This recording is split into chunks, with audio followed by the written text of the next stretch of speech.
ముందుగా మీడియా మిత్రులందరికీ నా నుంచి ధన్యవాదాలు. ఇక్కడ తెలంగాణ ప్రభుత్వం అంటే మీరు సరెండర్ అయ్యి బతకడం వల్ల మీకు ఉపాధి కల్పిస్తాం అనేటువంటి విషయాన్ని ప్రభుత్వం అంతకుముందు నుంచే చెప్తున్నది. దాని నుంచి మేము కూడా ఇప్పుడున్న పరిస్థితి లోపల ఈ సాయుధ పోరాటం అనేటువంటిది పనిచేయడం అనేటువంటిది కష్టం జరగదు. ఇప్పుడు ఆధునిక టెక్నాలజీ తర్వాత కమ్యూనికేషను పెరిగినటువంటి ఈ పరిస్థితులలో సాయుధ పోరాటం అనేటువంటిది నడవదు ఇప్పుడు. అందుకోసం ఇక్కడ ఉన్నటువంటి ఇప్పుడు ఉన్నవాళ్ళైనా తెలంగాణలో పనిచేసే వాళ్ళు తెలంగాణ క్యాడర్స్ కూడా వచ్చి వాళ్ళు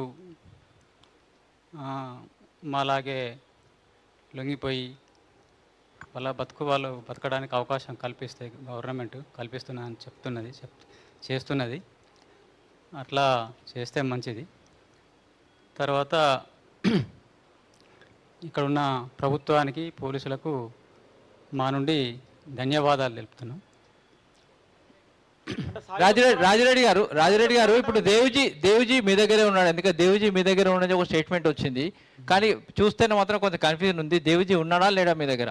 మా దగ్గర అయితే మేమైతే చాలా కాలం నుంచి విడిపోయి ఉన్నా. నేను అనారోగ్య సమస్య నుంచి దూరంగా ఉన్నా.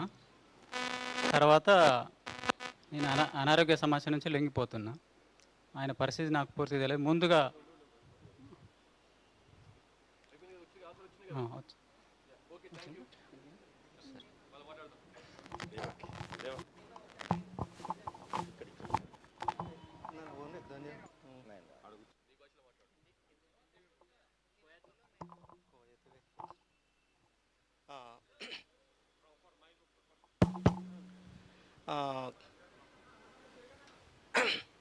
ಈಗ ಮಾವ ಆತ್ಮಸಮರ್ಪಣತೆ ಸಾಮಿಲತ್ತ ಪೊಲೀಸ್ ಅಧಿಕಾರಿಗೂ అలాగే మీడియా కార్మికులకిను సబ్ ఈ తెలంగాణ గవర్నమెంట్కిను నా ధన్యవాదాలు.